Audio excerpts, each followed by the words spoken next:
Bonjour à tous, merci de votre présence à ce webinaire. Donc, je vais essayer d'afficher la présentation.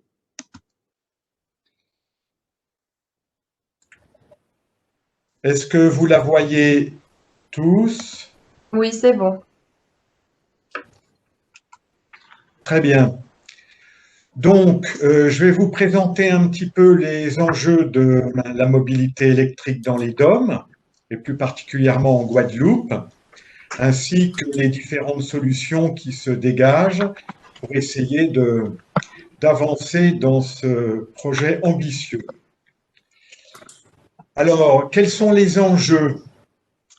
Eh bien, dans les DOM, le secteur du transport, c'est le premier poste de consommation d'énergie et le premier poste d'émission de gaz à effet de serre, respectivement 68% et 84% en Guadeloupe. Ce sont les chiffres de Guadeloupe. Et bien sûr, si on veut progresser dans le domaine des émissions de gaz à effet de serre, c'est dans ce secteur-là qu'il faut agir. Et pour cela, donc la programmation pluriannuelle de l'énergie, ce qu'on appelle vulgairement la PPE, celle qui s'étend sur les années à venir, est élaborée conjointement par l'État et la région, et elle fixe un objectif très ambitieux de 30% de véhicules électriques en 2030, ce qui fait 80 000 voitures en Guadeloupe, 70 000 en Martinique, 30 000 en Guyane. Vous voyez que c'est considérable et qu'il reste encore un chemin assez long avant d'avoir ces 80 000 voitures électriques qui circulent en Guadeloupe. Bon, c'est un objectif sérieux puisqu'il a quand même été élaboré par la région avec le concours d'EDF et toutes les autorités nationales dans ce domaine. Alors, je disais que c'était un objectif ambitieux, mais il est quand même réaliste. Il est réaliste parce que, bien sûr, cela se justifie si la part du renouvelable est importante dans la production.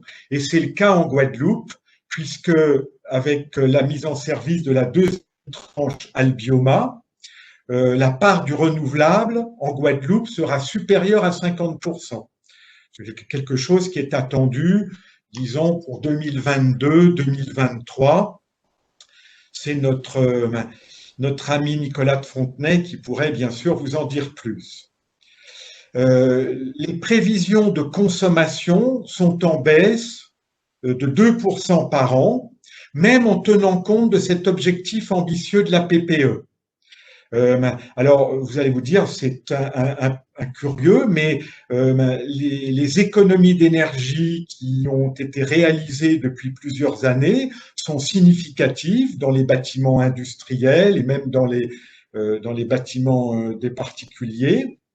Et ça explique que la consommation de la Guadeloupe baisse. Alors, c'est aussi bien sûr dû à la baisse de la démographie, qui est quand même importante, même si elle n'est pas aussi importante qu'en Martinique. Elle est quand même à prendre en compte, puisque je crois qu'il y avait quand même plus de 400 000 habitants en Guadeloupe il y a une dizaine d'années. On doit être maintenant à 370 000 et elle continue à baisser en raison du faible nombre de retours de nos jeunes, malheureusement.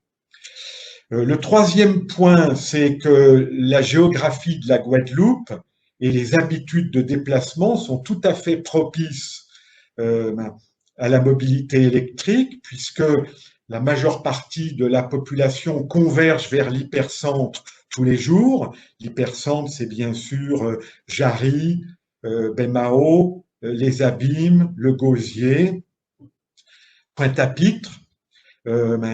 Quand ils habitent en commune et ils réalisent rarement, ils roulent rarement plus de 80 km par jour et c'est souvent plus proche de 40 km. Et donc, ça permet de se recharger la nuit. La part de l'habitat individuel est quand même assez élevée. Il est bien plus important que dans une grande ville de France comme Paris, Lyon, Marseille. et il favorise l'installation de bornes de recharge à domicile, puisque c'est plus compliqué dans l'habitat collectif, même si les 3 bailleurs sociaux sont en train de s'orienter vers un équipement de leurs résidences, au moins des résidences les plus récentes. Et enfin, tous les distributeurs automobiles et toutes les marques proposent maintenant des véhicules électriques et avec des batteries de nouvelle génération. Je vous rappelle que les batteries de nouvelle génération proposent des autonomies de l'ordre de 300 à 400 km actuellement, mais dans 4 ou 5 ans, on passera sans doute à 600 km et puis on se rapprochera des 1000 km à la fin de la décennie. Voilà, donc ces 5 points vous montrent qu'il y a tout lieu de penser que cet objectif est réaliste. Bon, ceci étant, les résultats ne sont pas encore fantastiques. Vous avez ici sur ce graphe les chiffres de vente de véhicules électriques sur les 4 départements d'outre-mer en 2020, 32 en Guyane, 185 en Martinique, 231 en Guadeloupe. C'est vraiment très très faible, mais on prévoit un quasi quadruplement en 2021. Et puis, de toute façon, le développement est exponentiel. Bon, tous les constructeurs proposent des véhicules. Toute leur gamme n'est peut-être pas encore équipée en véhicules électriques, mais pour vous donner une idée, dans le groupe PSA, il est prévu que dans 2 ans, il y a au moins un modèle électrique ou hybride, enfin une version électrique ou hybride de chaque modèle. On reviendra peut-être tout à l'heure sur l'hybride, qui est encore une question un peu spécifique aussi. Bon, donc ce qu'on peut noter aussi, c'est que la Guadeloupe prend déjà un retard par rapport à la métropole, puisqu'il s'est immatriculé en 2020 en métropole environ 6% de véhicules électriques et 14% de véhicules hybrides, et en Guadeloupe, on est au tiers. Donc, quand j'ai commencé à m'intéresser à cette question de la mobilité électrique il y a 18 mois, j'espérais qu'on pouvait faire de la Guadeloupe un département en avance sur la métropole, mais pour des raisons que je vous expliquerai, malheureusement, on a déjà pris du retard. Bon, mais restons optimistes, on peut le combler. Alors, pour les clients, parce que c'est quand même eux qui décident, il y a un certain nombre de freins à l'acquisition d'un véhicule électrique, comme le montre cette étude-là, qui est assez récente puisqu'elle date d'octobre 2020. L'achat est conditionné à 3 facteurs. Bon, comme toujours, le facteur le plus important, c'est le prix. Et bien sûr, les consommateurs trouvent que le véhicule électrique est encore trop cher. C'est principalement dû au fait que la batterie est onéreuse et puis qu'il n'y a pas encore assez d'économie d'échelle pour réduire les prix. Alors, le prix d'acquisition est plus élevé. Les clients ne savent pas que quand on regarde le coût à l'usage, en fait, on s'aperçoit qu'on se rapproche considérablement d'un véhicule à moteur thermique. Pourquoi? Parce que il y a quand même beaucoup d'avantages à un véhicule électrique. Je rappelle que pour les entreprises, il n'y a pas de taxes sur les véhicules de société. Il y a bien sûr, vous êtes au courant, le bonus électrique qui est de 5 000 € pour les entreprises, 7 000 € pour les particuliers. Cette mesure est prolongée jusqu'au 30 juin 2021. Et il y a même un surbonus de 1 000 € pour les DOM, de manière à essayer de rattraper un peu le retard pris en 2020. Et puis, il y a bien sûr des coûts d'entretien et de maintenance qui sont bien inférieurs, puisque les véhicules électriques n'ont pas besoin d'entretien avant 2 ans, Et puis la fréquence après de 2 ans est largement suffisante. Voilà, et puis on peut noter aussi que pour l'instant, en raison de la plus faible sinistralité, les compagnies d'assurance proposent des polices à des primes inférieures. Alors, on a une question, Monsieur Le Dentu, de Monsieur Voudon, qui demande pourquoi il y a une telle différence dans le prix d'acquisition par rapport à la métropole. Oui, alors il n'y a pas de différence par rapport à la métropole. Bon, les véhicules ici, on peut considérer que en raison du transport, de l'octroi de mer, de toutes les taxes qui se cumulent, sont entre 5 et 12% plus chers qu'en métropole.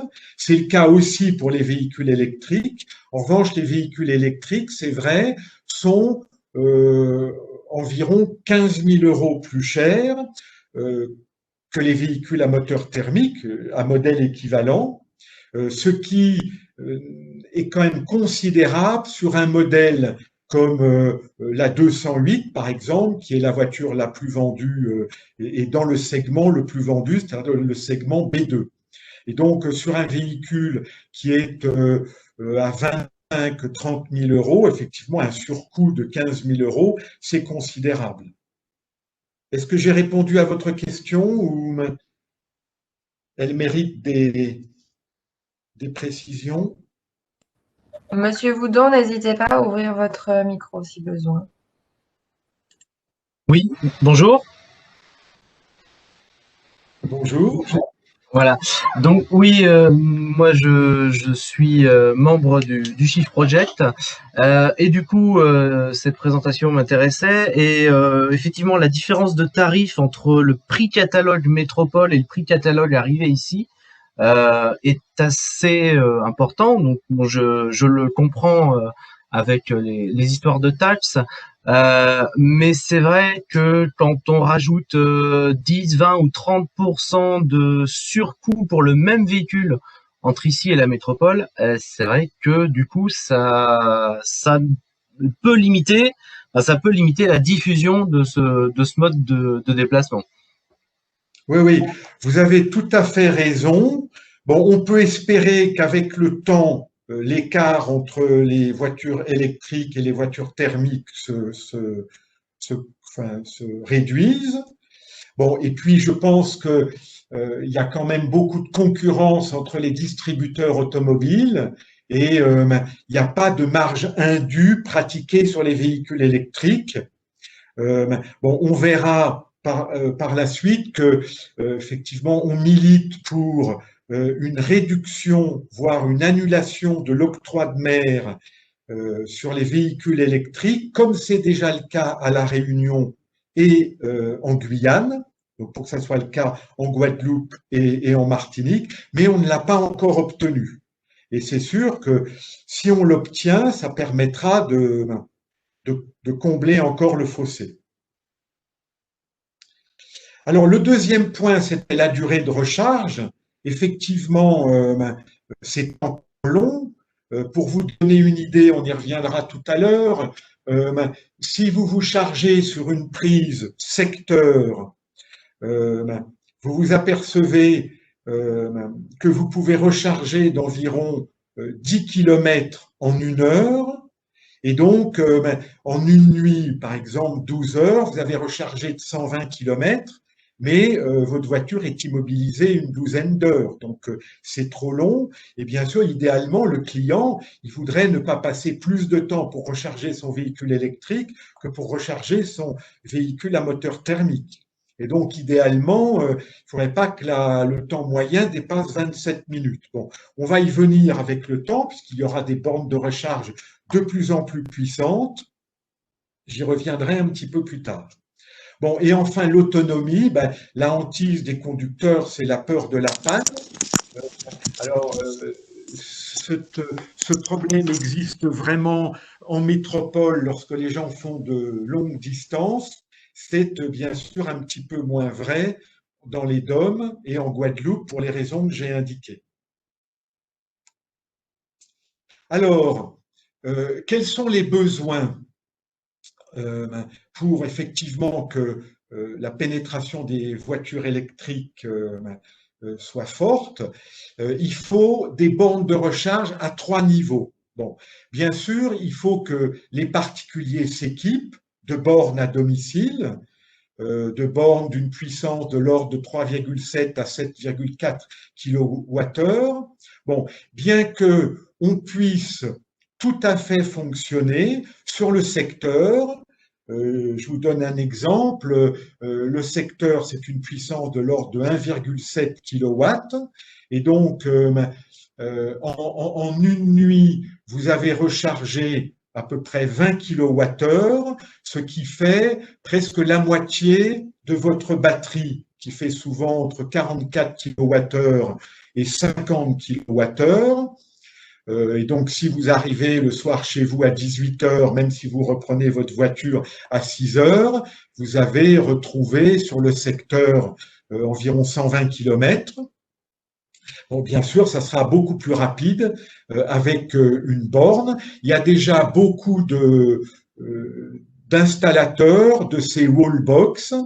L'avantage de ces wallbox, c'est qu'elles pourront à terme être pilotées par EDF, parce que je vous rappelle que sur des zones non interconnectées, où il y a 50% de renouvelables et beaucoup d'énergie d'origine intermittente, il faudra à terme qu'EDF puisse piloter les bornes, puisse couper une borne pendant les heures où il y a beaucoup de demandes, c'est-à-dire en général entre 18 heures et 20 heures, 5 heures et 7 heures du matin, mais libérer la charge pendant la nuit, là où il n'y a pas beaucoup de demandes.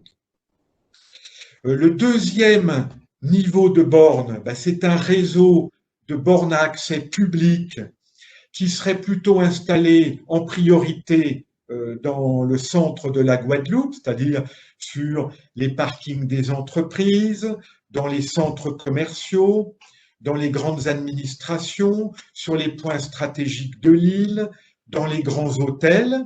Là, on sera sur des puissances de l'ordre de 22 kW. Et donc là, ça commence à devenir intéressant parce que vous pourrez quasiment faire un plein en 2 heures. Vous avez vu une puissance de 22 kW pour une batterie de l'ordre de 45 kWh. La seule petite spécificité, c'est que on met beaucoup plus de temps à passer de 75 à 100% de la batterie. Et puis en général, on ne descend pas en dessous de 25% pour ne pas tomber en panne. Donc, on va plutôt essayer de charger sa batterie de 25 à 75%. Et donc là, vous apercevez qu'il faudra 1 heure avec des bornes à accès public d'une puissance de 22 kW. Et puis, le troisième niveau, ce sont un développement de réseaux de e-stations, là avec des bornes de recharge ultra rapides qui pourront monter à 350 kW, et là que vous vous apercevez que vous n'aurez besoin que de 15 minutes, voire même beaucoup moins, pour passer de 25 à 75% de votre batterie. Alors, on n'en est pas encore là parce que le problème, c'est que ces e-stations sont très onéreuses puisque ce sont des conteneurs bourrés de batteries et il faut compter actuellement environ un coût de 1 million d'euros pour ces stations et elles ne sont rentables que si ces stations servent aussi de stockage d'énergie pour EDF et de stabilisation du réseau sur une île où il y a beaucoup d'énergie intermittente. Et par exemple, si le ciel est nuageux, qu'on ne peut pas compter sur le photovoltaïque et qu'il n'y a pas de vent, qu'on ne peut pas compter sur l'éolien, eh bien, si la consommation est élevée, EDF aura intérêt à faire appel à ces stations de stockage pour compenser ponctuellement les besoins. Donc ça, même si la solution technique existe déjà, la diffusion en Guadeloupe dépend d'appels d'offres lancés par EDF pour des zones de stockage et de stabilisation du réseau. Voilà. Alors, vous avez ici ce que pourrait être un premier réseau de bornes à accès public sur l'hypercentre pour rassurer tous les clients qui viennent la journée sur l'hypercentre. Donc, il y a des sites stratégiques, bien sûr, par exemple, le terre-plein central des loueurs de véhicules à l'aéroport, puisque, bien sûr, on y viendra, mais si les loueurs peuvent être équipés en véhicules électriques, c'est donner une bonne image de la Guadeloupe aux touristes. Donc le port, bien sûr, tous les hypermarchés et supermarchés, les hôtels les plus importants, quelques stations-service, et puis toutes les entreprises importantes, les petits centres commerciaux. Et puis, je donne quelques exemples comme le World Trade Center, le casino, le Memorial Act, la marina, l'aquarium, tous ces sites de forte fréquentation qui auront intérêt à s'équiper de bornes. Voilà, là vous avez un petit exemple de e-station. Donc, je vais vous diffuser un petit film. J'espère que ça va marcher.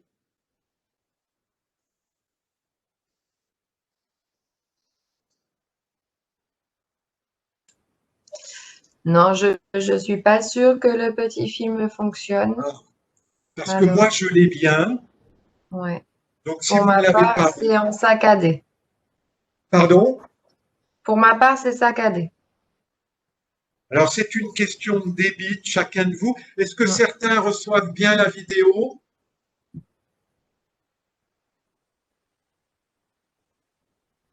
Oui, on voit la vidéo, c'est bon.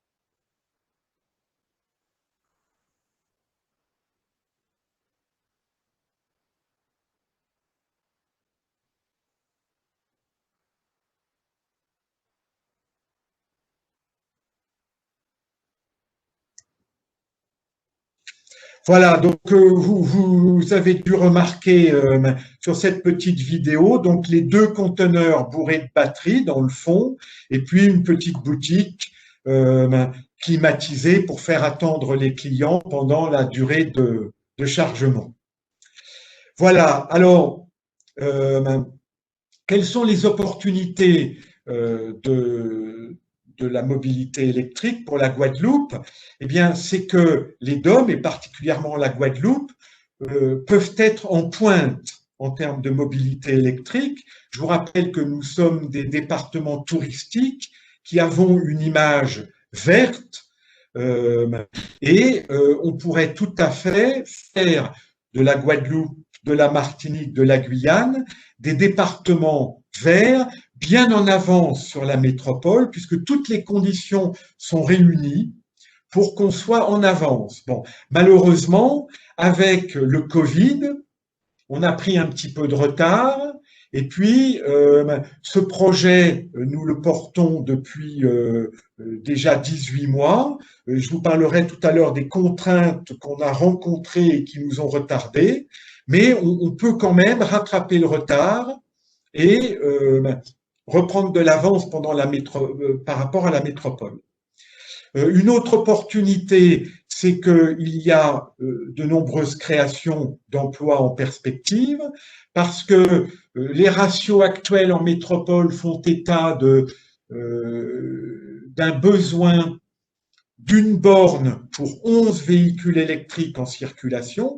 Ça veut dire que pour 80 000 voitures, il faut poser 7000 bornes en Guadeloupe, et ça veut dire qu'on aura besoin de beaucoup d'installateurs et qu'il y a de fortes créations d'emplois dans les installateurs, chez les installateurs de bornes et dans les sociétés de maintenance, puisqu'il faudra bien sûr maintenir ces bornes. Et puis, je vous rappelle que à terme, il y a une possibilité de stockage d'énergie par les véhicules électriques, c'est ce qu'on appelle le V2G, c'est-à-dire que l'énergie stockée par les véhicules électriques peuvent être restituées dans le réseau et stabiliser le réseau, dont une large part est intermittente. C'est une solution technique qui existe déjà. En revanche, bon, c'est vrai que c'est un peu compliqué à mettre en œuvre puisqu'il faut que EDF puisse piloter l'ensemble, c'est-à-dire récupérer l'énergie des véhicules électriques pour la restituer dans le réseau quand elle en a besoin, et puis après autoriser la recharge des véhicules. Mais je rappelle que 80 000 véhicules qui peuvent stocker 50 kWh au maximum, ça représente un stockage d'énergie considérable et que ça permet à EDF de faire face à des pics d'activité. Voilà. Alors, les contraintes, on en a parlé tout à l'heure, le surcoût des modèles électriques, on peut espérer qu'avec le temps, l'écart avec les véhicules à moteur thermique se réduise. Bon, il y aurait, c'est mon point numéro 2, la nécessité d'une exonération d'octroi de mer par les régions. C'est déjà le cas à La Réunion, en Guyane. J'ai fait plusieurs démarches dans ce sens-là. Bon, malheureusement, ça n'a pas abouti parce que bon, la région a ses propres contraintes et que ça pourrait déséquilibrer significativement son budget. Mais ça aurait été une mesure de nature à réduire l'écart. Il y a un autre problème qui, lui, est très, très important, c'est que quand il va y avoir 80 000 véhicules électriques en circulation, eh bien, ça représente une perte de taxes sur les carburants considérable pour la région Guadeloupe. Ça peut représenter une perte allant jusqu'à 25% de ses recettes. Et donc, il faudra que la Guadeloupe compense, enfin que la région Guadeloupe compense ses recettes. Et on a suscité une réflexion au niveau de la Direction générale énergie-climat et de la CRE pour remplacer cette TSC par une autre taxe pour que les recettes de la région ne baissent pas. C'est bien sûr pas à nous à trouver la solution, mais c'est un problème auquel la région est confrontée. Et puis, bien sûr, le quatrième point, ça serait que le secteur de la mobilité électrique soit éligible au CIOM, c'est-à-dire que l'investissement dans les bornes de recharge puisse être éligible au CIOM. Bon, c'est pas encore tout à fait clair, mais je pense que c'est quasiment acquis. Et donc, ce que j'indiquais en bas du slide, c'est que c'est dans les pays où les États, où il y avait une forte volonté des pouvoirs publics, qu'une avance a été prise. C'est le cas de la Norvège, de la Finlande, de la Californie. Je vous rappelle que ces pays d'Europe, la Norvège et la Finlande, ont déjà une part de marché de l'électrique tous les mois qui est supérieure à 60%. Et donc, ils sont bien en avance sur les pays du sud de l'Europe. Voilà. Alors, une solution pour le niveau 2, c'est-à-dire le niveau des bornes à accès public, puisque le niveau 1, les bornes à domicile, est déjà résolu. Les clients qui nous achètent des véhicules électriques, soit ils se chargent sur le secteur, soit ils installent des bornes de l'ordre de 1 500 € à leurs frais. Donc ce niveau-là fonctionne déjà. Le niveau 3, il faudra attendre encore un petit peu de temps que EDF ou l'ADEME ou la CRE lancent des appels d'offres. Et pour le niveau 2, eh bien, nous avons avancé depuis 18 mois sur la création d'une société qui s'appellera GMOB et qui sera amenée à développer un réseau de bornes à accès public avec, dans un premier temps, 200 points de recharge. Alors, nous avons donc trouvé 5 associés à 20%. Donc, il y aura dans le tour de table EDF PEI, la filiale d'EDF en charge de la production d'électricité sur les zones non interconnectées. 2 sociétés d'ingénierie électrique que vous connaissez peut-être, Génergie et Green Technology, et les groupes Safo et Lorette, avec une possible ouverture du capital à ceux qui sont intéressés, distributeurs automobiles, loueurs de voitures. C'est un projet d'intérêt général, puisque la rentabilité n'est pas assurée pour les années qui viennent, les toutes prochaines années. Le but, c'est de vaincre la réticence des consommateurs, qu'ils aient une solution de recharge sur le centre de la Guadeloupe, et que ça contribue à augmenter la part de marché tous les mois des véhicules électriques. Le modèle économique de cette société, il est très simple. 200 points de charge, c'est un investissement brut d'environ 600 000 euros. Net de CIOM, on revient à 400 000 euros. Et ces 5 actionnaires sont prêts à apporter en capital environ 80 000 euros. Et l'idée, c'est que les entreprises ou les centres commerciaux ou les acteurs qui vont accueillir ces bornes paieront un abonnement sur la base de 50 euros par mois pour couvrir l'investissement. Donc c'est ça le modèle économique, mais ça n'est qu'une première étape. Ça n'est qu'une première étape avant un développement plus ambitieux. Alors, qu'est-ce qu'il faut?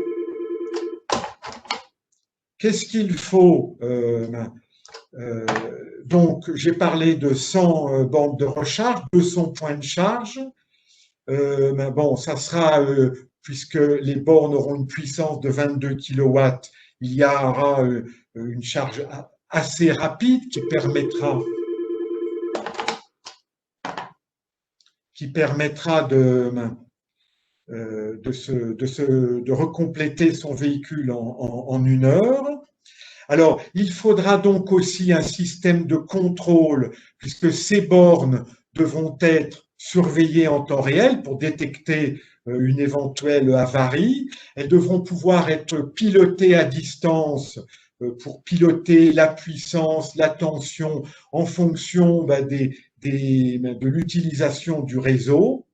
Il faudra anticiper même, donc avoir un vrai management de ces bornes et anticiper en fonction de l'intermittence annoncée. Mais bon, tout ça, on sait faire, même si GMOB n'a pas encore fait le choix définitif de sa solution technique.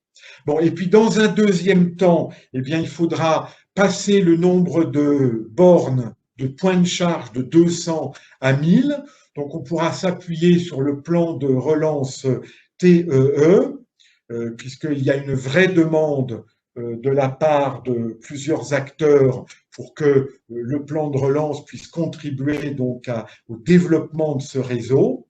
Et puis, bien sûr, il s'agira de dupliquer l'expérience de la Guadeloupe aux autres DOM, voire de susciter une délégation de service public de la part des régions pour que la Guadeloupe soit entièrement maillée, puisque bien sûr, l'intérêt, c'est que la Guadeloupe, étant un département vert, tous les touristes venant puissent louer des véhicules électriques et puissent donc se recharger partout où ils vont sur l'ensemble de la Guadeloupe, y compris sur toutes les zones touristiques. Il faudra aussi qu'il y ait une interopérabilité avec le réseau européen pour que les clients puissent éventuellement payer avec leur carte de paiement européenne du réseau JIREV. Voilà, donc j'ai fini pour ma présentation. J'ai peut-être un petit peu débordé, veuillez m'en excuser. J'espère vous avoir transmis, je dirais, mon ambition pour essayer de faire de la Guadeloupe un département précurseur en termes de mobilité électrique, parce que toutes les conditions sont réunies, et ça serait vraiment un échec de ne pas être très vite, dans les 2 années qui viennent, un département modèle dans ce domaine. Je vous remercie de votre attention.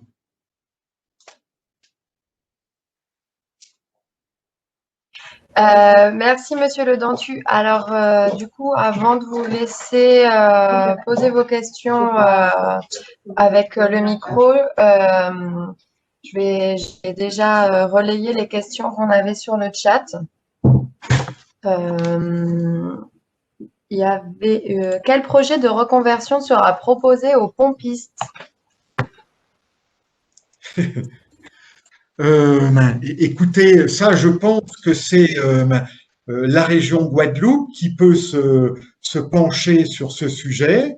Il est vrai que je crois que ça représente de l'ordre d'un petit millier d'emplois. Certains opérateurs pourront nous le confirmer. Donc, il y aura énormément de création d'emplois dans ce domaine, et c'est vrai qu'il y aura besoin d'un accompagnement.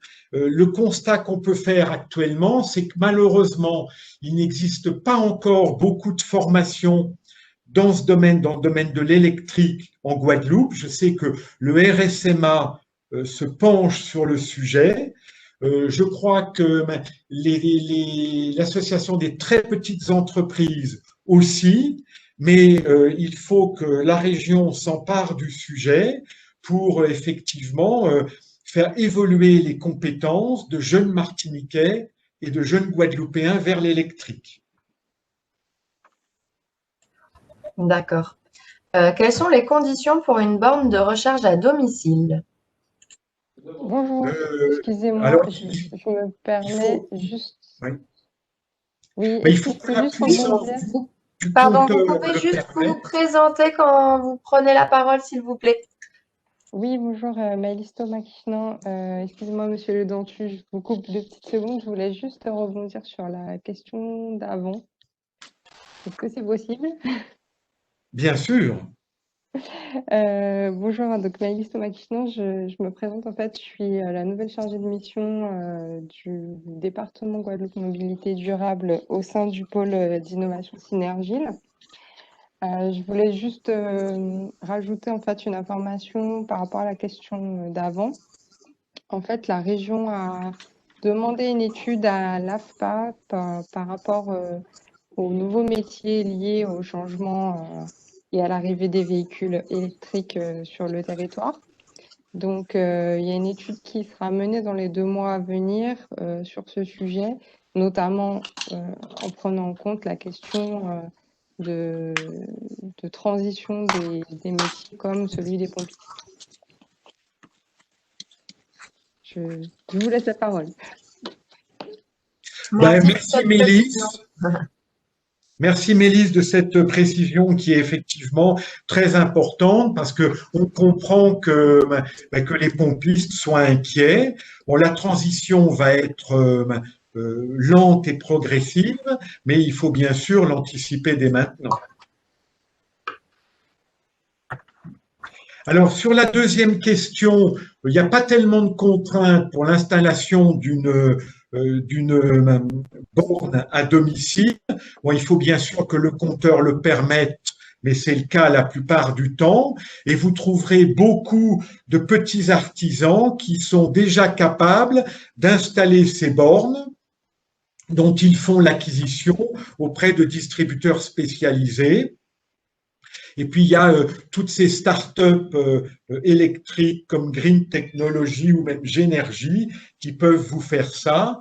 Donc, il y a déjà une offre pléthorique pour l'installation des bornes à domicile. L'autre question, est-ce que le réseau électrique est prêt à accueillir les bornes? Alors, jusqu'à un certain point, mais là, EDF mène une réflexion. Là, s'il y a quelqu'un d'EDF, je lui passerai la parole. Il faut bien sûr se projeter, je dirais, sur les décennies 2030-2040, mais comme je le disais, à terme, il faut voir ça comme une opportunité parce que ces 80 000 voitures pourront stocker chacune 50 kWh et pourront réinjecter cette énergie dans le réseau sur demande. La solution technique existe déjà, mais elle n'est pas disponible pour le grand public en ce moment, mais ça viendra. Et puis je rappelle qu'à terme, et ça existe déjà aussi, les véhicules seront équipés de panneaux solaires intégrés sur le capot, sur le toit et sur l'arrière du véhicule, et il y aura une recharge quasi automatique, et donc il n'y aura plus de besoin de consommation. Donc, c'est un domaine passionnant qui va considérablement évoluer dans les 2 décennies à venir. Et c'est pour ça qu'il faut résolument s'engager dans cette voie. Merci beaucoup, Monsieur Le Dentu. Si vous avez des questions, vous pouvez prendre la parole en activant votre micro. Sinon, on va passer à la présentation de Monsieur Foucault. De toute façon, vous pourrez également poser les questions en seconde partie de présentation. Bonjour, je voudrais ajouter quelques commentaires. Je suis Didier Briand, directeur de CAMA, donc distributeur également de véhicules électriques. Je remercie Bertrand pour cette intervention. La mobilité électrique, donc le véhicule électrique, c'est beaucoup en parlent sans avoir essayé un véhicule électrique. Il faut avant tout parler de l'expérience utilisateur. Alors, je vends un peu nos produits, mais moi qui suis dans le métier de l'automobile, comme certains d'entre vous depuis de nombreuses années, on a vécu l'évolution des moteurs techniques, des évolutions technologiques. Le véhicule électrique, aujourd'hui, c'est un confort d'utilisation, une expérience conducteur qui est absolument remarquable. Au-delà de ça, c'est-à-dire qu'au-delà des bénéfices que Bertrand a évoqués, de l'aspect environnemental écologique, il y a aussi un client en face qui va vouloir acheter ou pas un véhicule qui lui plaît, avec un confort d'utilisation. Donc, essayer un véhicule électrique, c'est une expérience qui est remarquable, avec encore une fois toute la puissance et le couple développé dès l'accélération, dès le démarrage du véhicule, un silence, pas de vibration. On aurait pu citer quelques statistiques en disant que je crois que 95% des utilisateurs de véhicules électriques n'envisagent pas une seule seconde de revenir en arrière. Quand on a essayé un véhicule électrique, on ne revient pas en arrière. Voilà. Donc, quelle que soit la marque, bien évidemment, je ne suis pas en train de vendre plus Renault que Peugeot ou autre, mais simplement promouvoir ce type de motorisation, ce type de technologie, parce que c'est encore une fois un vrai bonheur de conduire ce type de véhicule, au-delà des qualités que Bertrand a soulignées. C'est simplement ce type de commentaire que je voulais ajouter. Merci beaucoup, Monsieur Julien. Christophe? Oui, bonjour à tous, bonjour Pauline. Donc Christophe Foucault, je me présente, je suis directeur général, président du directoire de la société CIBA, donc, qui est une petite entreprise en Guadeloupe. On est une dizaine de collaborateurs et on travaille donc dans l'informatique, et plus particulièrement l'informatique portuaire. Donc tout ce que vous voyez arriver en Guadeloupe, qui passe par le port ou l'aéroport, ça passe par nos ordinateurs. Voilà. Donc merci. Pauline m'a sollicité en fait pour faire une intervention avec Laurent que je vais présenter. Parce que alors je suis pas vendeur de voitures, mais bon, je vais sans doute abonder ce qui a été dit précédemment, puisque on a décidé de passer sur un exemple, sur du concret chez CIBA. Avec toutes les contraintes qu'il peut y avoir en attendant les bornes de recharge, mais vous allez voir que ce n'est pas des contraintes en fait. Même si les bornes de recharge vont sûrement assouplir encore les choses, on va essayer de vous parler vraiment très concrètement. Aujourd'hui, alors on va parler technique, on va parler un petit peu de budget, d'aide au financement, de fiscalité. Et vous allez voir, on a fait une étude donc avec Laurent qui nous a amené à pousser la démarche encore plus loin. On va essayer de vous donner des arguments parce que c'est vraiment très intéressant et on est dans un créneau qui va peut-être pas durer pendant des années avec les aides qui existent aujourd'hui. Donc voilà, moi je suis chef d'entreprise, je travaille à Jarry, j'habite à Bouillante pour vous dresser un petit peu le tableau de l'utilisation du véhicule électrique. Il m'arrive d'emmener mes enfants à l'école à Basse-Terre le matin, donc je fais Bouillante, Basse-Terre, Jarry et je rentre le soir. Donc ça vous donne une petite idée du parcours avec un véhicule électrique.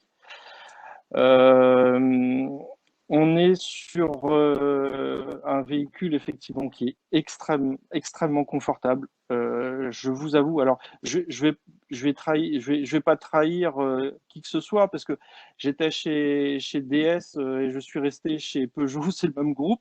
J'avais une DS7, je suis passé sur une Peugeot i 2008, donc a priori on n'est pas sur la même gamme, mais je peux vous dire que effectivement pour rien au monde je ne repasserai sur du thermique. J'ai repris mon véhicule il n'y a pas longtemps, ma DS, pour la revendre. J'ai refait un parcours Bouillante Jarry. Ça n'a rien à voir. Le côté silence, on est sur un véhicule qui est plaqué au sol parce qu'il y a les batteries, le poids des batteries qui font qu'on a une tenue de route exceptionnelle. Et c'est vraiment un cockpit de pilotage qui est vraiment assez incroyable. Alors, je vais laisser la parole à Laurent parce que lui va vous expliquer quelle démarche on a eue. On a décidé de passer à l'électrique, donc c'est fait pour les véhicules, mais on s'est dit qu'on allait aller encore plus loin parce qu'on s'est dit on va alimenter nos véhicules avec du solaire et poser des panneaux solaires sur notre bâtiment.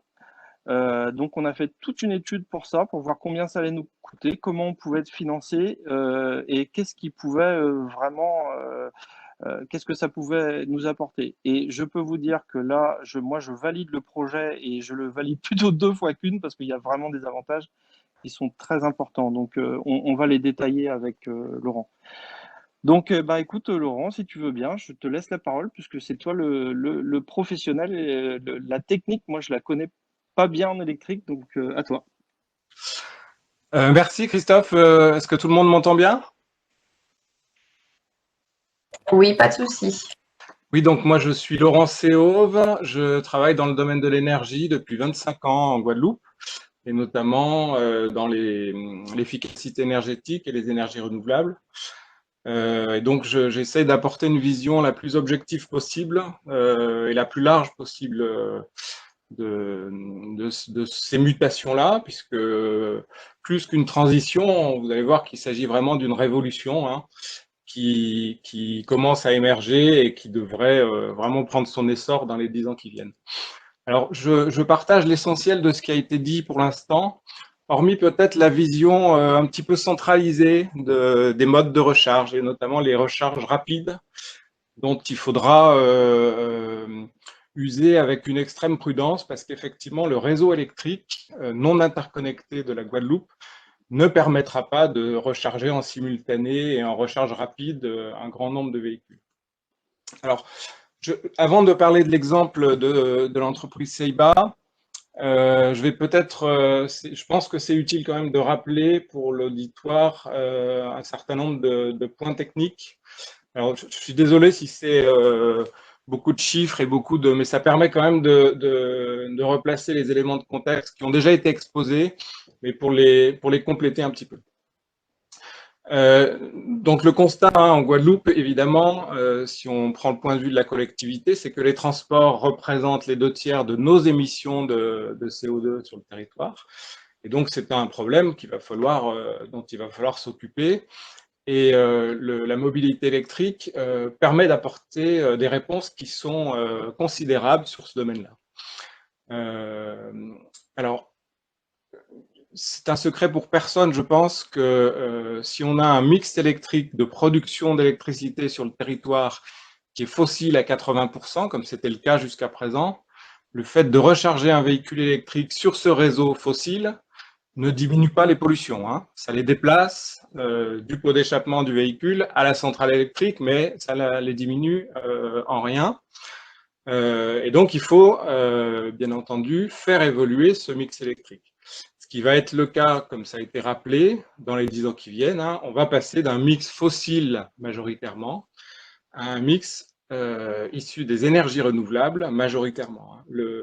L'objectif de 50%, il sera effectivement atteint en 2022 avec la mutation de la centrale Albioma, mais on va probablement pas s'arrêter là, et le développement des autres filières renouvelables va se poursuivre, notamment le solaire, notamment la géothermie, ainsi que les autres filières, pour permettre d'avoir ce mix à 80% ou 75% à 10 ans, issus des énergies renouvelables. Alors, il y a une chose qu'on oublie beaucoup, et c'est quand même important de le rappeler, c'est que le simple fait de basculer de technologie thermique à électrique, c'est un saut d'efficacité énergétique qui est considérable. Mon petit graphe de cette diapo le montre, hein, vous savez sans doute que le rendement thermodynamique d'un moteur thermique est à peu près 4 fois moins important que celui d'un moteur électrique. Et donc, toutes ces pertes de chaleur dont on n'a absolument pas besoin en Guadeloupe, hein, puisqu'on n'a pas besoin de chauffer l'habitacle des véhicules. Au contraire, on a besoin de les rafraîchir.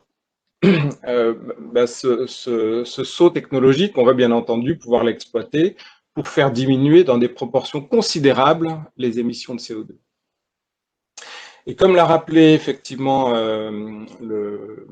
monsieur Le Dentu, il y a une chose très très importante en réseau non interconnecté, c'est qu'on va pouvoir à terme utiliser le parc batterie des véhicules pour servir le réseau. Et vous imaginez donc la révolution qui est en train de commencer à naître, c'est que les bâtiments et les transports et les véhicules vont pouvoir être interconnectés, bien entendu, et on va pouvoir donc développer ces architectures V2Grid pour, encore une fois, faire en sorte que ce parc batterie puisse servir également les bâtiments et l'ensemble du réseau.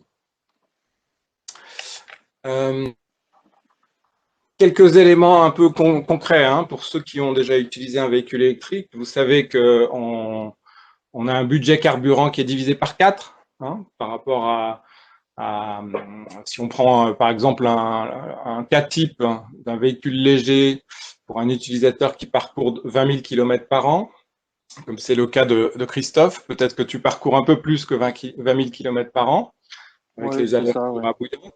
Avec 22 000. Voilà. Auparavant, il fallait imaginer on consomme chaque année un cubi de 1 mètre cube, 1200 litres de carburant par an, ce qui correspondait à un budget grosso modo de 1400 à 1600 euros par an pour ce budget carburant, et évidemment l'émission de 2 à 3 tonnes de CO2 dans l'atmosphère. En basculant en électrique, on divise par 4 donc le budget carburant, en rechargeant sur le réseau, et évidemment on va pouvoir économiser éviter des émissions de CO2 à condition on va voir tout à l'heure les évolutions. Juste quelques chiffres clés pour bien vous remettre dans le contexte. Hein. Pour un foyer en Guadeloupe, sa consommation d'énergie moyenne d'électricité aujourd'hui, elle est d'à peu près, en moyenne, hein, sur le panel des foyers guadeloupéens, elle est de 5000 kWh par an. Et donc le fait de recharger son véhicule à domicile pourrait potentiellement lui faire doubler sa consommation d'électricité. Voilà. Ensuite, sur si on prend à l'échelle du territoire, pour vous montrer que les recharges rapides sont pas forcément la solution de développement idéale pour le territoire. Imaginez qu'on mette 10 000 véhicules électriques en recharge rapide simultanée. ça représente une quantité d'énergie que le réseau ne pourra pas absorber. À titre indicatif, hein, aujourd'hui en Guadeloupe, la puissance absorbée maximale par le réseau, donc la puissance de tous nos usages, tous nos bâtiments, qui soient donc les bâtiments tertiaires, les logements et l'ensemble des consommations électriques, ça représente une puissance maximale appelée de 250 mégawatts sur notre réseau en Guadeloupe. Donc imaginez qu'on mette 10 000 véhicules électriques, ça représenterait l'équivalent de cette puissance-là. Donc il ne faut évidemment pas qu'elle se recharge tout en même temps. Et donc c'est pour ça qu'on va pouvoir privilégier au contraire les recharges lentes et également le pilotage des recharges. Un petit mot sur la consommation et ces nouveaux besoins électriques sur le territoire. On estime qu'en énergie, on va pouvoir les absorber, puisqu'ils vont représenter, donc si je vous ai mis les chiffres clés pour 50 000 véhicules, on rappelle que l'objectif de la PPE à 10 ans, c'est 30% du parc, qui correspond effectivement à un peu plus, à de l'ordre de 80 000 véhicules. Mais déjà, 50 000 véhicules représenteraient environ 10% de la consommation électrique de la Guadeloupe. Donc en énergie, ça va pouvoir être absorbé. Par contre, en puissance, il va falloir absolument privilégier, encore une fois, les recharges lentes et le pilotage de ces recharges.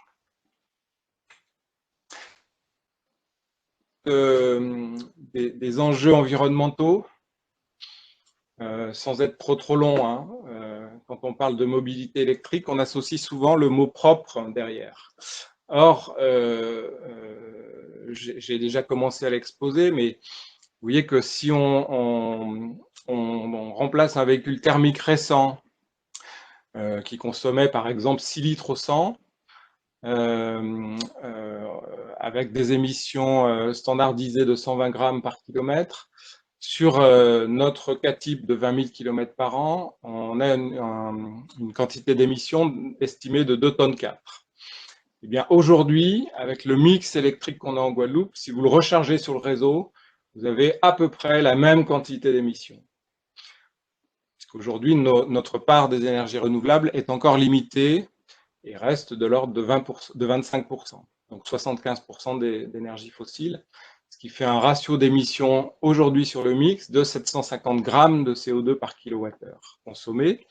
Et donc, la preuve est faite hein, que le fait de recharger un véhicule électrique aujourd'hui sur le réseau en Guadeloupe ne diminue pas de manière significative les émissions. Par contre, effectivement, comme le mix va évoluer, on voit qu'à 50% d'énergie fossile et donc 500 grammes de CO2 environ par kilowattheure consommé, on va pouvoir quasiment diviser par 2 ces émissions. Et puis, à l'horizon 2030, en espérant que les objectifs soient atteints de ces évolutions vers les énergies renouvelables, avec 250 grammes de CO2 par kilowattheure consommé, on sera à moins d'1 tonne d'émissions de CO2 en rechargeant son véhicule électrique sur le réseau.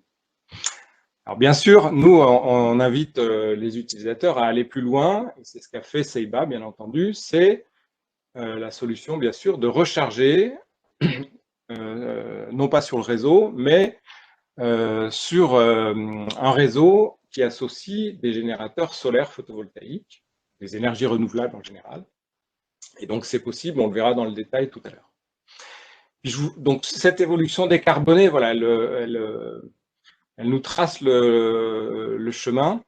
Je voulais aussi vous rappeler que depuis le début, on a parlé de véhicules individuels. Et vous savez certainement également que les véhicules électriques ne voleront pas dans un laps de temps court, et donc on n'a pas résolu le problème des embouteillages. Et donc les autres modes vertueux à développer, bien entendu, c'est les transports collectifs. Moi, j'ai toujours été frappé du fait qu'en Guadeloupe, le réseau de taxis collectifs est relativement peu développé, alors qu'il l'est dans toutes les autres îles de la Caraïbe, et notamment également en Martinique. Et donc, un mode très très vertueux pour le moyen terme serait de développer ce réseau avec, bien entendu, des véhicules électriques. collectifs ou semi-collectifs, associés à des modes de recharge liés aux énergies renouvelables et au photovoltaïque notamment.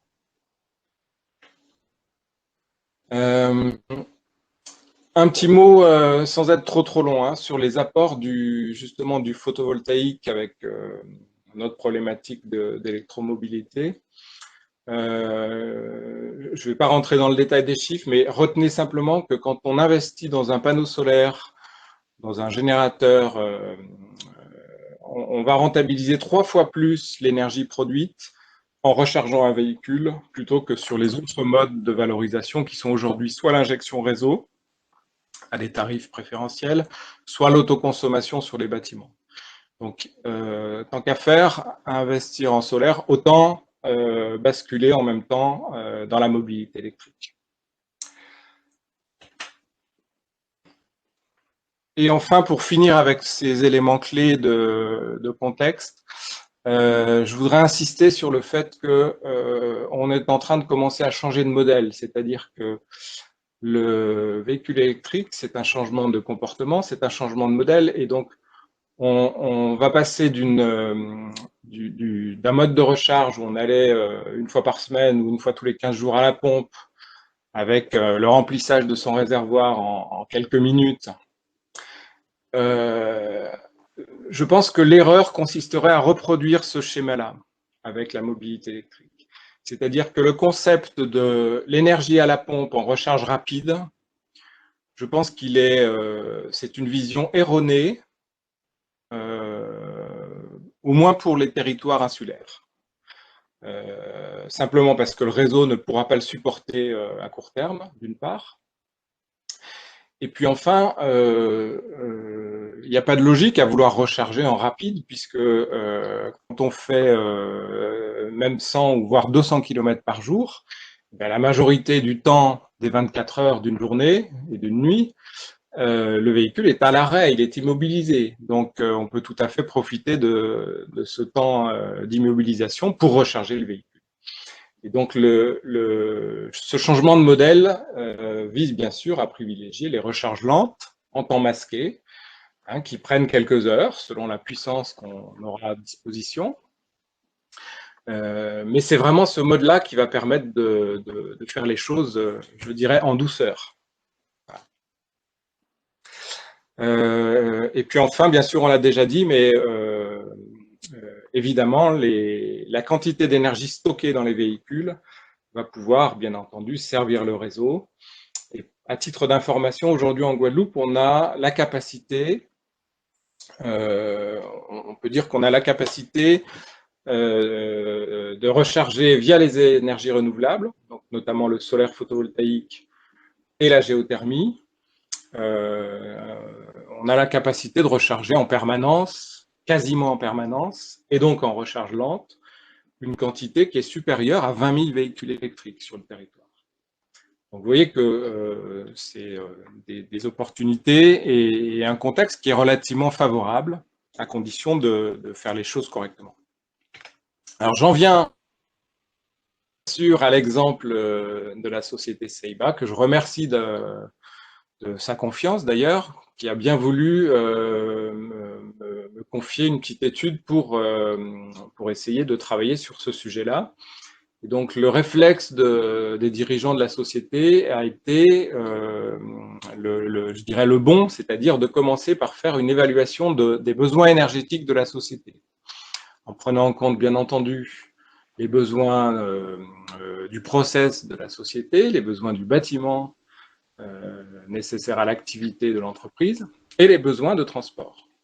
Et donc on a mis tout ça dans un mixeur, entre guillemets, et donc on a ressorti des chiffres clés de besoins énergétiques et on a, moi j'ai fait des préconisations d'action qui pour la plupart ont été suivies, et c'est pour ça que c'est très intéressant parce qu'on voit les résultats d'ores et déjà. Alors le projet solaire n'est pas encore complètement finalisé, hein, mais donc le projet dans sa globalité comprend donc d'une part quelques actions, mais relativement peu importantes sur l'amélioration de l'efficacité énergétique du bâtiment et des équipements de l'entreprise. Et d'autre part, le projet d'un générateur solaire réparti en 2 espaces. Un espace en toiture, privilégié au départ, dans une première phase d'installation, et ensuite un espace en ombrière de parking, qui devrait au final totaliser environ 20 kW de puissance photovoltaïque, permettant donc de couvrir l'essentiel des besoins en énergie de l'entreprise, donc à la fois les besoins du bâtiment et du process, et les besoins d'une partie de la mobilité électrique de l'entreprise et de ses salariés. Voilà. Donc on a commencé par faire effectivement un audit énergétique, à regarder de près les consommations d'énergie, notamment les puissances appelées, pour pouvoir dimensionner un générateur solaire, faire en sorte qu'on n'ait pas d'excédent de production sur ce générateur solaire. L'entreprise en parallèle a fait l'acquisition de 2 véhicules électriques pour aller jusqu'au bout de la démarche. Et donc aujourd'hui, on est en train de finaliser les offres pour la réalisation du générateur et des ombrières. Juste une petite parenthèse, le développement des ombrières de parking, qui peut intéresser beaucoup d'entreprises, est soumis à des règles d'autorisation d'urbanisme. Et donc, on devra faire appel à la coopération des services techniques des communes pour faire en sorte qu'il n'y ait pas de frein ni de blocage dans le fait d'accepter ces autorisations d'urbanisme pour notamment faire des ombrières de parking.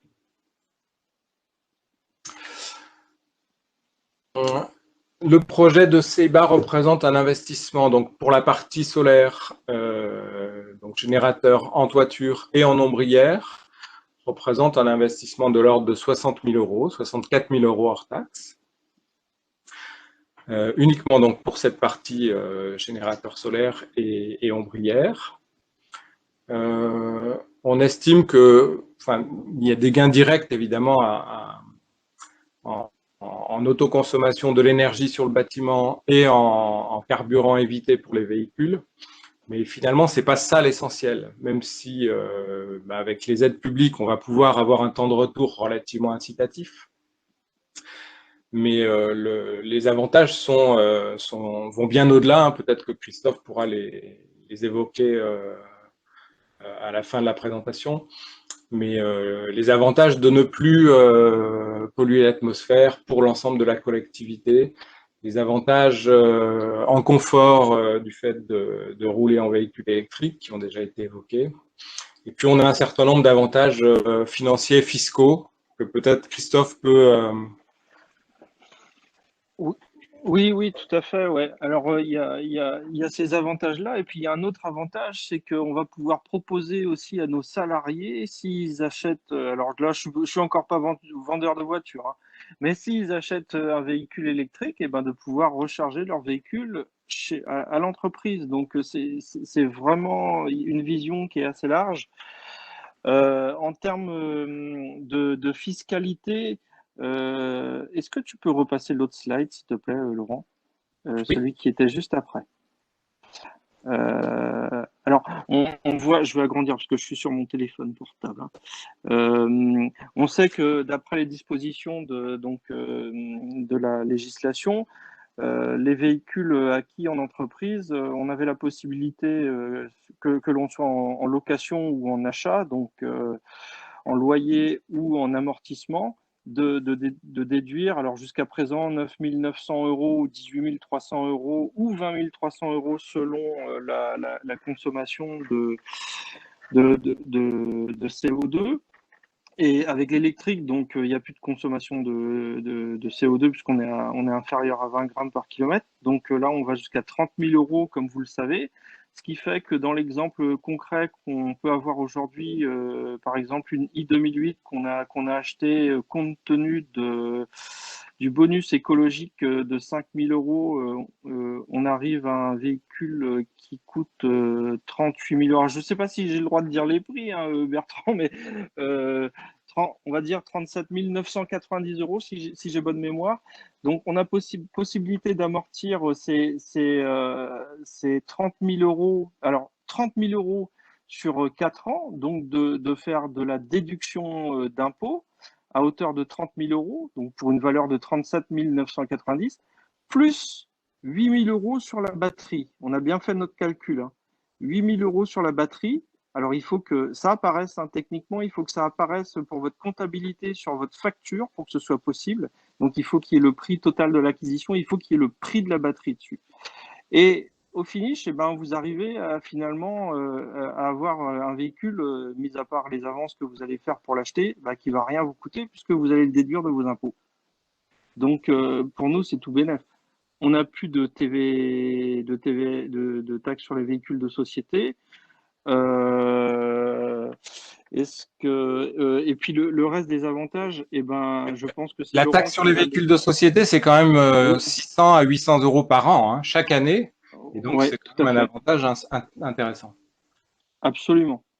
Donc, on arrive aujourd'hui, avec le calcul qu'on a fait, les véhicules qu'on a choisis, à avoir des véhicules qui, au finish, ne nous coûtent plus rien, mais en plus qui vont nous aider à financer les travaux, hein. Si je ne me trompe pas dans la démarche, c'est ça, Laurent, les travaux d'installation de nos panneaux solaires sur notre bâtiment, puisque c'est la mobilité électrique qui va financer en grande partie, puisque c'est là qu'on récupère pas mal de sous finalement sur le carburant, notre installation sur le bâtiment. Si on n'avait pas pris de véhicule électrique, et là tu me corrigeras ou tu me compléteras, si on n'avait pas pris de véhicule électrique, notre installation solaire, compte tenu des aides de l'ADEME, on aurait mis à peu près 11 ans à les rentabiliser. Et compte tenu justement des économies réalisées par l'acquisition de véhicules électriques, on va amortir ce coût en 3,5 années. Après, ce ne sont que des économies.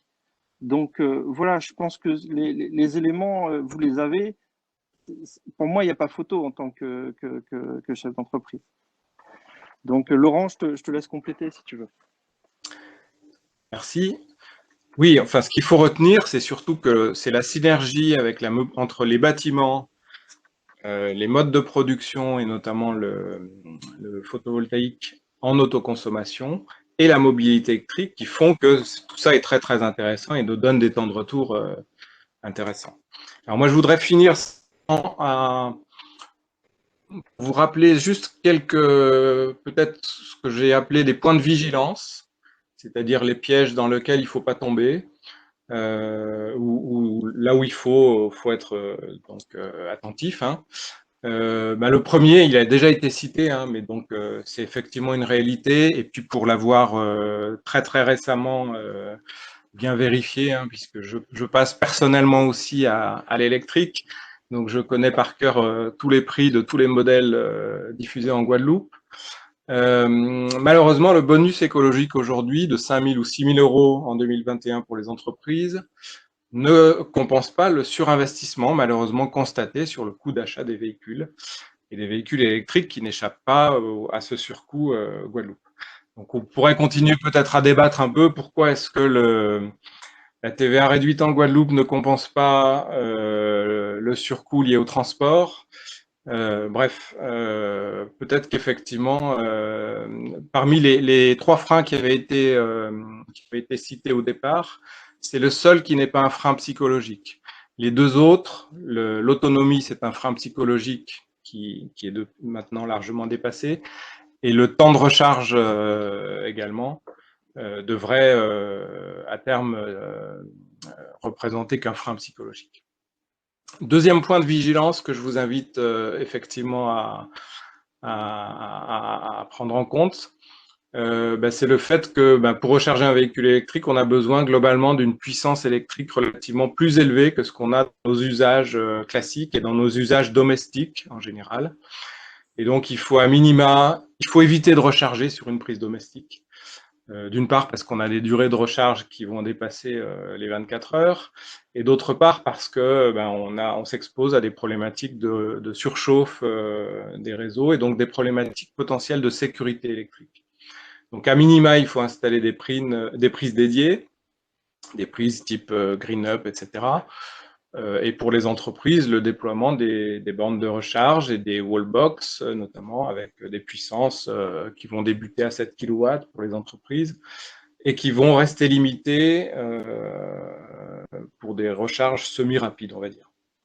Ça a été dit, mais je vais préciser que pour installer ces infrastructures de recharge, il faudra faire appel aux installateurs qualifiés et aux électriciens qualifiés. C'est donc une réelle opportunité sur le territoire de faire appel à ces entreprises-là, ces électriciens qualifiés.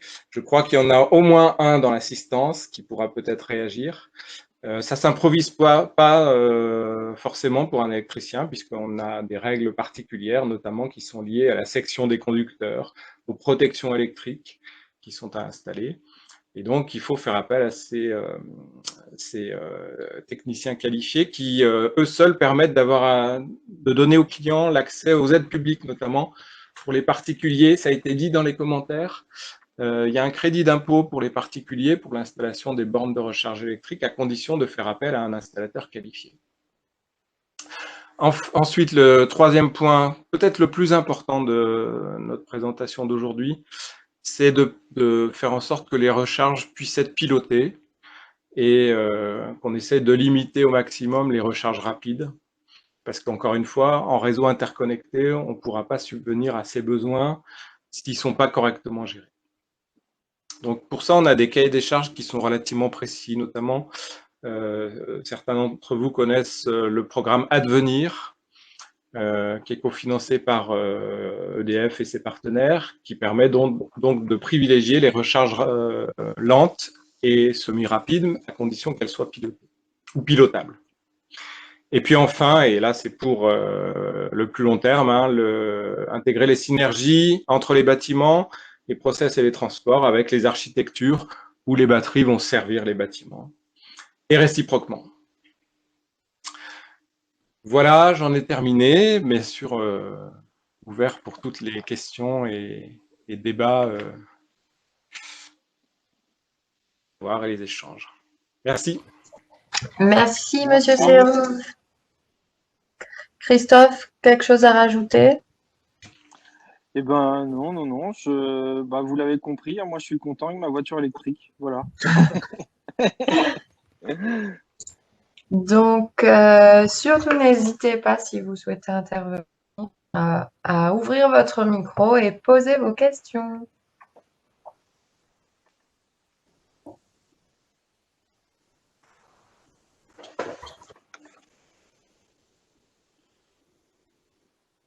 Maëlys Thomas-Kichna, vous êtes toujours là? Je suis toujours là.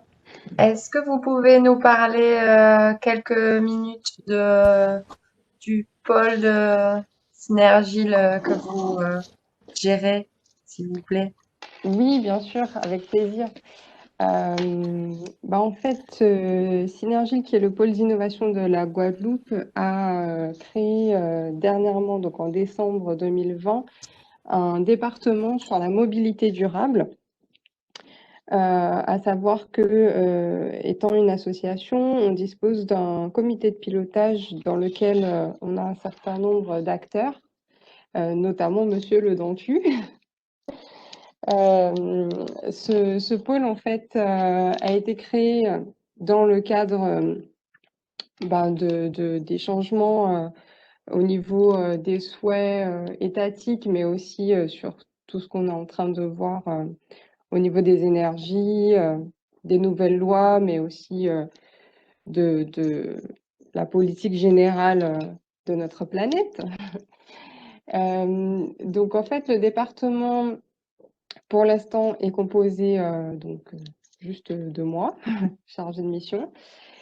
Et on a pour objectif de développer et d'aider, en tout cas l'assistanat, des collectivités et des entreprises sur le territoire de la Guadeloupe au niveau du sujet de la mobilité durable.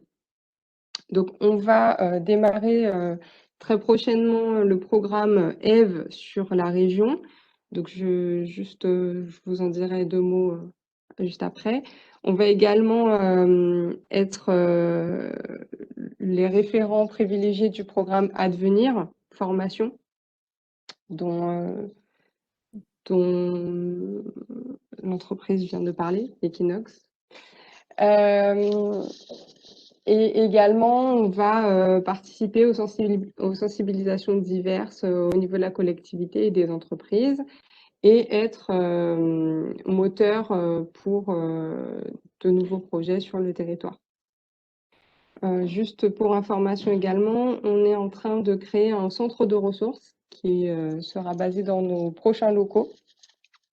Vous aurez certainement la communication assez rapidement au mois de mars. Basé donc sur deux sujets, le bâtiment durable et la mobilité durable, qui pourra en fait centraliser un certain nombre d'informations, de documentation, de conseils et de témoignages sur le sujet. Je ne sais pas si c'était clair. Oui, merci beaucoup. N'hésitez pas à m'envoyer les informations par mail, comme ça je pourrais les rediriger aux adhérents et aux participants de Oui, avec cet avis plaisir. d'experts. Avec Si plaisir. vous avez des questions, messieurs, dames, n'hésitez pas, ouvrez votre micro, prenez la parole. Bonjour à toutes et à tous, est-ce qu'on m'entend? Oui, Philippe Vétiot, DL Guadeloupe, de la mission Développement durable et évaluation environnementale. Tout le monde m'a entendu? oui, très bien. Juste quelques points en complément de tout ce qui vient d'être dit. Merci pour ces présentations qui sont très bien, avec peut-être quelques remarques ici et là, quelques compléments. Voire un retour d'expérience, puisque j'ai acheté un véhicule électrique il y a 14 mois. Alors, comme ceux qui viennent d'en parler, effectivement, pour rien au monde, je repartirai sur du thermique, ça c'est très clair, c'est très agréable, c'est sécurisant. Enfin, je ne vais pas reprendre les propos de Christophe Foucault, que je ne peux faire que de confirmer. En revanche, sur les recharges, c'est clair que les recharges rapides, les batteries souffrent. J'ai une Nissan Leaf, c'est clairement écrit dedans que attention aux charges rapides, ne faites ça que quand vous pouvez pas faire autrement. En gros, c'est ça, quoi. Deuxièmement, sur les recharges à la maison, moi je rentre chez moi, il est 19h30, 20h, que ma voiture soit prête à 1h33 du matin, moi je suis en train de dormir là, donc ce que je veux c'est qu'elle soit prête à 7h, 8h du matin. Donc une borne 3 kg est largement suffisante, et d'ailleurs les batteries en souffrent d'autant moins concernant la recharge. Ces batteries 3 kg en tout cas qui étaient livrées avec ma voiture, on peut les mettre sur des bornes domestiques, à condition que la maison, le logement ou le réseau électrique du logement ne date pas de 1973 et qu'il soit bien d'actualité, qu'il n'ait que quelques années. J'ai une prise 20 ampères classique dans ma cuisine, je me connecte dessus, ça marche très très bien, j'ai aucun souci, ça fait 14 mois que je l'ai. Voilà, je repars le matin, ma voiture est complètement chargée avec 330 km d'autonomie. Effectivement, il y a des habitudes à prendre. J'évite de descendre en dessous de 60% parce que sinon je dépasse le temps. Après, il y a des histoires de programmation du véhicule, on en profite pour charger pendant les heures creuses. Non seulement c'est moins cher, mais c'est surtout que le réseau, en plus EDF, délivre sur le réseau les énergies renouvelables qui ont été stockées dans la journée, donc quelque part on est déjà un petit peu vert. Et je reviendrai d'ailleurs sur cet aspect-là.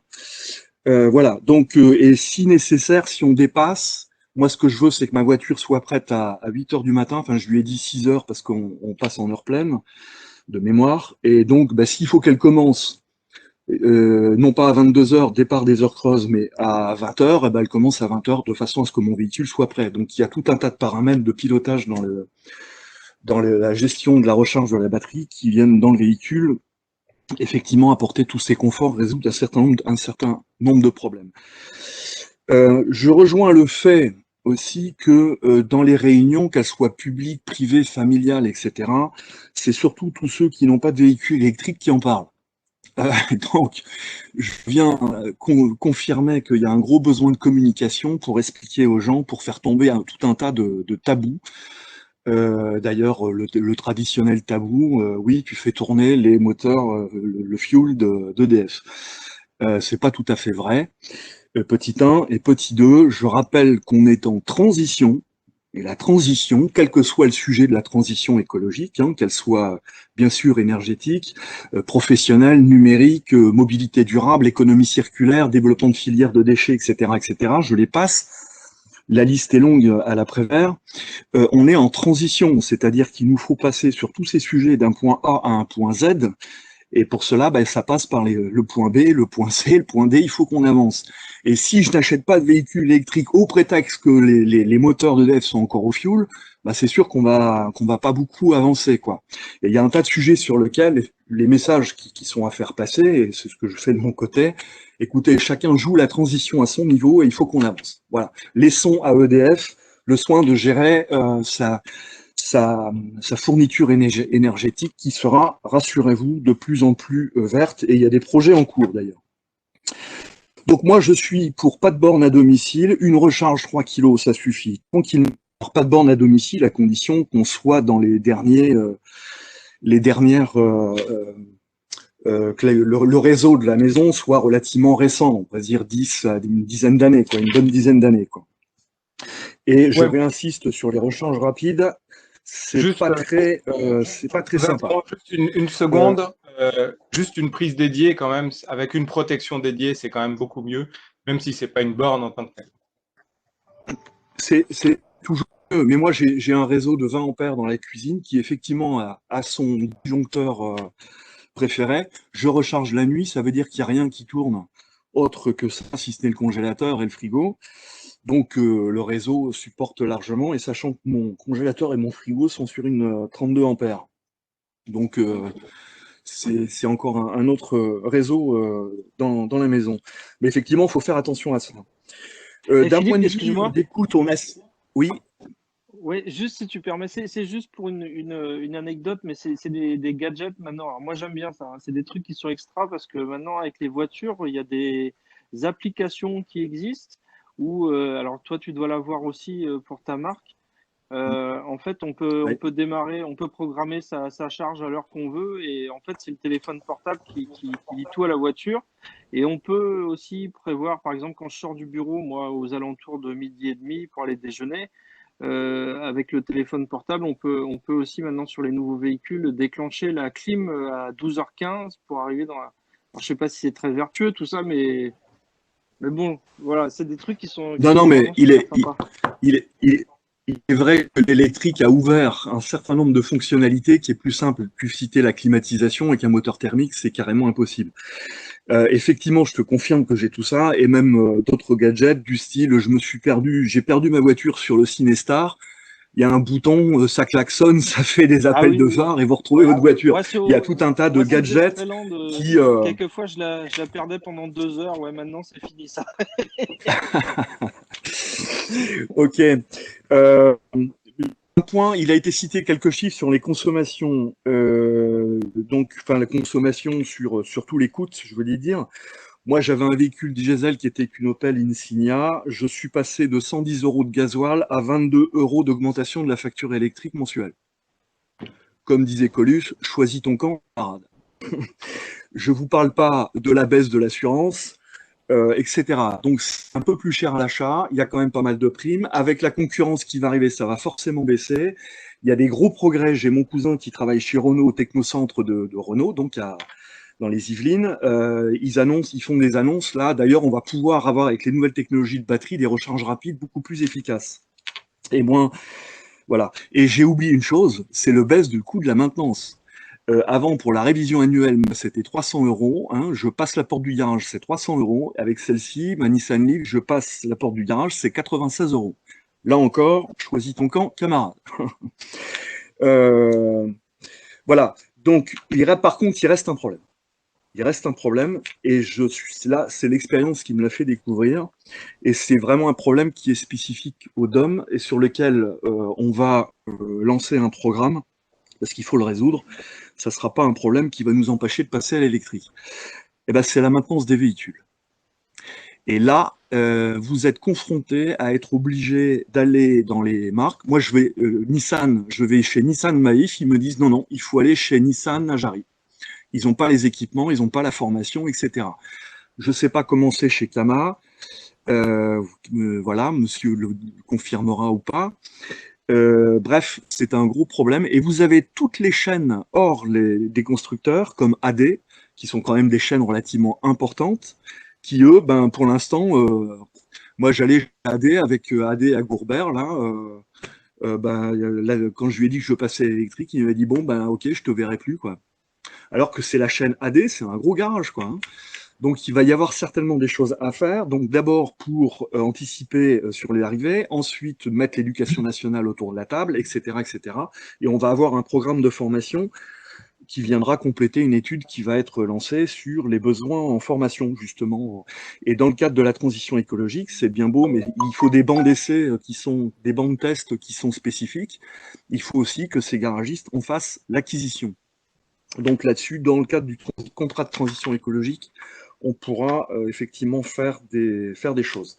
Donc aujourd'hui, ben voilà, pour la maintenance, faites attention à la marque, c'est des questions à poser. Voilà, excusez-moi, j'ai été un petit peu long. Je vais en rester là. J'aurai encore beaucoup de choses à dire sur les études qui vont dans le cadre de la mobilité durable et associée aux énergies renouvelables, mais je ne veux pas prendre le temps et je vous rends la parole là. Bonjour. Bonjour, est-ce que je pourrais... Je suis électricien et installateur de bornes de recharge agréé Califelec et je confirme une trentaine de bornes depuis que je suis formé, il y a à peu près 2 ans, et je confirme, enfin de bornes, de points de recharge, et je confirme que j'ai installé autant de points de recharge lents 3 kW que de bornes 7 kg ou même 22 kW chez des professionnels. Et je rejoins tout à fait ce que disait Laurent tout à l'heure. Je suis plutôt un adepte de la recharge lente, même si financièrement c'est plus intéressant pour moi d'installer une borne 7 kg qu'une 3 kg. Étant que la plupart des gens font moins de 100 km par jour, ils ont en effet largement le temps de recharger leur véhicule la nuit ou même en cours de journée. S'ils sont sur leur lieu de travail, c'est encore le mieux. Parce que moi je sais que j'ai acheté mon véhicule à partir du moment où j'ai été voir une réunion animée par EDF qui nous annonçait que entre, on va dire, 9-10 heures et puis 15 heures, le mix énergie était à plus de 50% à base d'énergie renouvelable. C'est, je dirais, intellectuellement ou psychiquement, c'est ce qui m'a fait passer à l'électrique, parce qu'avant j'étais un peu contraint par le fait de me dire qu'en effet je mettais 1 kilowatt qui était issu de la combustion de fuel lourd dans les centrales de EDF Jarry. C'est juste une contribution charge lente, charge rapide, et puis ici d'un point de vue technique, c'est pas si simple.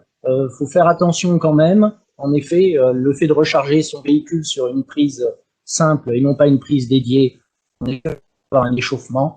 Je l'ai déjà constaté chez 2 clients, ou avec des prises qui avaient un peu cramé, je dirais.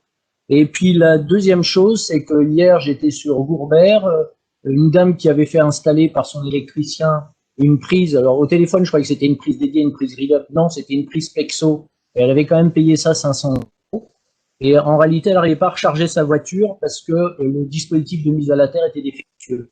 Donc ça, c'est une contrainte qu'on rencontre souvent quand je fais des installations. C'est qu'on a besoin d'avoir un niveau de résistance inférieur à 100 ohms pour recharger les véhicules. Surtout la Zoé. La Zoé est très sensible. Les autres véhicules, j'ai l'impression un peu moins. Donc il y a quelques quand même contraintes techniques à respecter, et du coup je débouche un peu sur la formation. C'est vrai qu'actuellement pour être formé, pour être agréé P1, P2, P3 en tant qu'électricien pour l'installation de points de recharge, il faut aller en métropole. Il n'y a pas d'offre de formation sur Guadeloupe.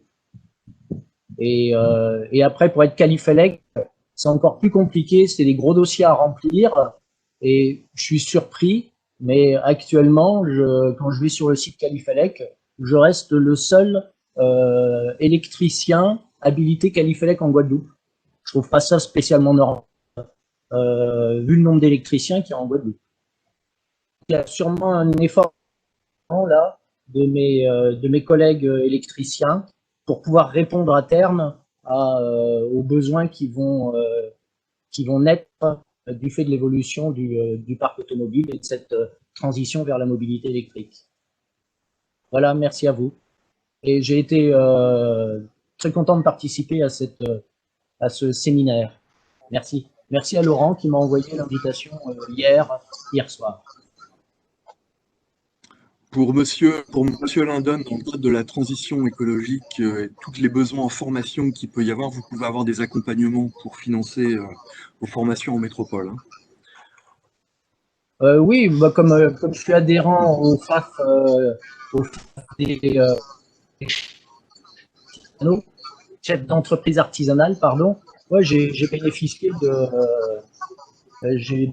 d'une prise en charge des coûts pédagogiques, une prise en charge non négligeable. Mais après, avant, au niveau de ce fonds d'assurance formation, il y avait la prise en charge des coûts de transport.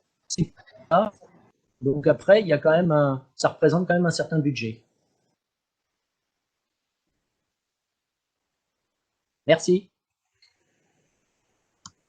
Ce que je voulais dire, c'est que les constructeurs automobiles font bien sûr de gros efforts pour faire monter en compétence les personnels électriciens et que effectivement, peut-être en Guadeloupe, on ne trouve du personnel qualifié qu'à Pointe-à-Pitre, Jarry, mais bien sûr, les garages de Baillif auront bientôt ces compétences-là. Mais c'est bien sûr tout un métier qui doit évoluer, puisque à terme, les mécaniciens vont être amenés à devenir des électriciens. J'en profite aussi pour parler d'un sujet qu'on n'a pas évoqué, c'est les véhicules hybrides. Alors c'est une position qui est personnelle, mais je précise que les véhicules hybrides participent à la transition, n'ont pas de vocation à durer parce que c'est quand même une aberration de mettre sur le même véhicule un moteur thermique et un moteur hybride et un moteur électrique parce qu'on a bien sûr les inconvénients des deux. Et je pense que c'est une transition qui durera 5 ans pour habituer les consommateurs à l'électrique, mais l'hybride devrait disparaître parce qu'il n'y a plus de raison de garder 2 moteurs sur un véhicule avec tous les inconvénients en termes de maintenance que ça amène. Donc moi j'incite les clients à rester prudents sur l'hybride. Et je les incite même à passer directement à l'électrique pour toutes les raisons qu'on a citées auparavant. Oui, je voudrais juste compléter, parce que propriétaire d'un véhicule électrique depuis plus de 2 ans. Parce que comme je dis souvent à mes clients, ça serait quand même bizarre que j'arrive avec un diesel fumant chez eux pour installer une borne, une prise de recharge. Et je ne reviendrai plus jamais à un véhicule thermique. Donc, club de Christophe, Laurent, voilà. Et par contre, au niveau, j'étais très surpris parce que moi, c'est une Kangoo que j'ai achetée parce que c'était la seule qui présentait une autonomie satisfaisante par rapport aux autres utilitaires des autres marques. J'ai payé 15 600 € il y a 2 ans. Donc, à peine, même je crois plutôt moins cher que l'équivalent en thermique. Donc, on voit que sur certains modèles ou certaines marques, il n'y a pas une grosse différence entre le thermique et je crois que le point de convergence, j'ai regardé dernièrement une étude, le point de convergence en termes de prix entre l'électrique et le thermique, ça va être dans 4-5 ans. Dans oui, 4-5 ans, et je pense que vous avez l'ancienne génération de batteries, des batteries de 200-220 km d'autonomie, alors que les nouveaux véhicules utilitaires arrivent avec des autonomies de 400 km. véhicule. Je suis en location longue durée. Ma location longue durée se termine dans 2 mois. Et j'aimerais acquérir, mais pour l'instant, il n'y a rien qui arrive encore en Guadeloupe. Si, je vous confirme que c'est arrivé. Ah, je vais me renseigner. Très bien. Encore merci. Merci à tous pour vos interventions. Il nous reste 2-3 minutes si vous souhaitez intervenir. Oui, bonjour, Ronnie Amélie.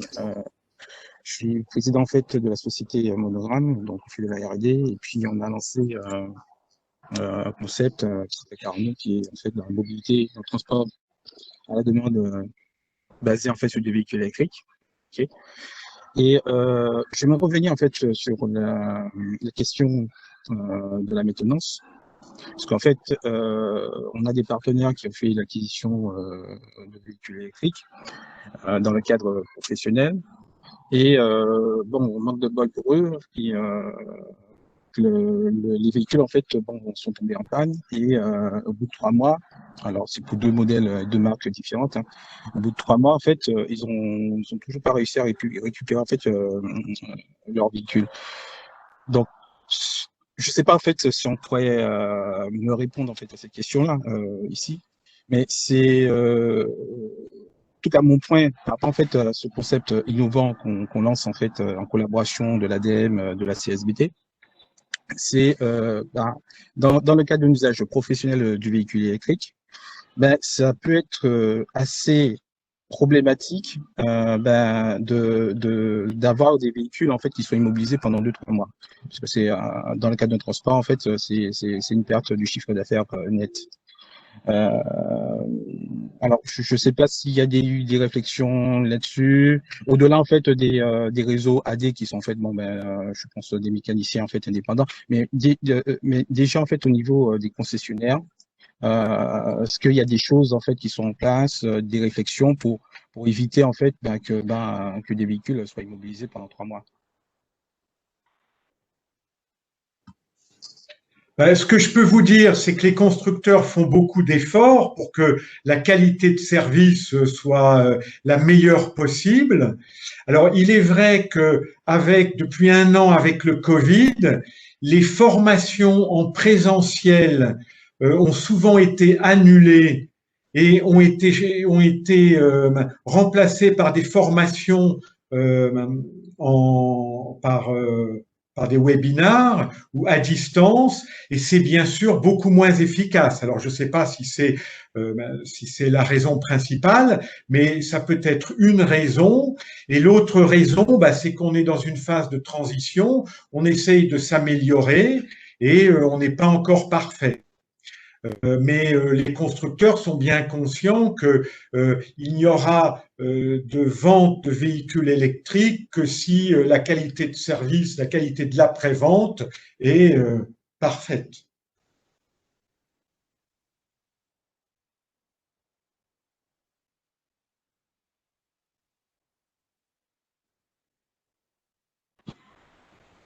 Ok, merci.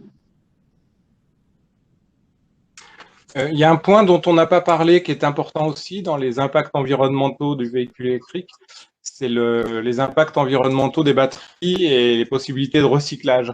Ça a été évoqué, je crois, dans le chat, là, si je lis rapidement. Je sais que les constructeurs font beaucoup dans ce sens-là.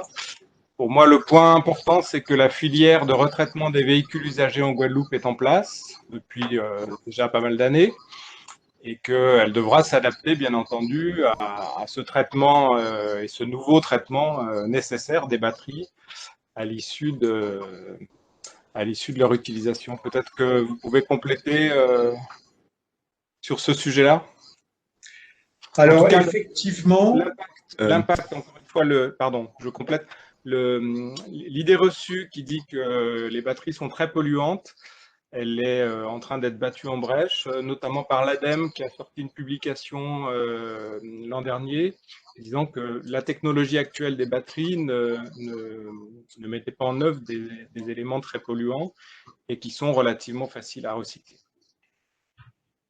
Oui, ce que je peux vous dire, c'est que pour les marques du groupe PSA, Peugeot, Citroën, DS, Opel et bientôt les marques du groupe FCA, l'engagement est pris de renvoyer les batteries pour retraitement à Rüsselsheim en Allemagne à partir de 8 ans, puisque la garantie de la batterie s'étend sur 8 ans. Bon, et c'est un élément de réponse qui est plutôt rassurant. C'est que la filière existe, sans passer effectivement par les filières purement guadeloupéennes qui ne sont pas encore mises en place.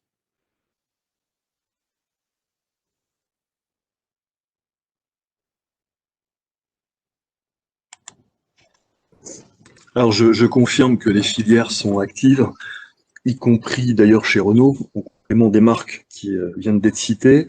Ce qui est important, c'est de rester dans le réseau professionnel. Quand je dis professionnel, c'est que si la voiture est devenue un véhicule hors d'usage, par exemple, il faut que ce centre, effectivement, récupère bien tous les différents éléments, dont les batteries, pour les réexpédier dans les bonnes filières en métropole. C'est ce qui se passe d'ores et déjà avec les batteries classiques. Voilà. En matière de pollution des batteries lithium, ce qui est polluant, c'est pas tant la batterie en tant que telle, je confirme les propos de l'ADEME, bien évidemment, mais c'était surtout, et ça l'est peut-être encore, c'est l'extraction du lithium qui se fait dans des pays comme le Pérou, comme le Chili, comme l'Afghanistan. Ils ont découvert des gisements de lithium assez énormes. Et là, effectivement, ce sont des pays qui ont des contraintes environnementales qui ne sont pas les nôtres, donc ça coûte moins cher, mais résultat des courses, ça pollue. Et c'est en ce sens que ça pollue. Je confirme. Et après, la batterie au lithium, généralement d'ailleurs le lithium est récupéré, hein, c'est juste les membranes qui séparent les différents niveaux de la batterie qui sont usés. Mais le lithium peut continuer à effectivement, en partie en tout cas, être récupéré et pour être recyclé.